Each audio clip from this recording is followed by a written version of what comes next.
Oy, mali. Paano ka nakarating dyan? Hindi mo mabiyahe? Biyahe ka muna. Ano yun? Ganun lang. Biyahe mo na. Biyahe yun. Papunta pa lang Kauri Island. Sa may Honda Bay. Sa doon banda. Ano pa rin, ang araw niyan dapat schedule lang tatlo namin ni Maring Melanie, kaso lang nalipat yung parang party ata nila sa mismong araw na yan kasi doon bakante yung karamihan. Dumating kami dyan mga 10 AM tapos umalis ng pa 11 na rin. At yun nga, bali ang Kauri pa, makwento ko lang.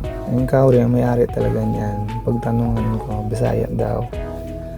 Kasi sabi na may-ari dyan dati, ano yan na, meeting place. Sabi niya na, sa Bisaya pa, Kauri, ikaw ari.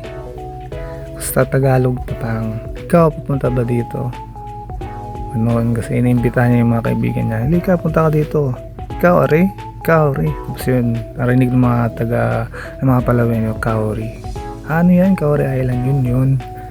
Ngayon, maraming, pagdating namin dyan, nag-ihaw, mga 1:30 na pala may umpisa kasi 4:30, hindi mo na alam na hanggang dun lang. So, ayun, nag-ihaw, kumuha ng plato, kumain.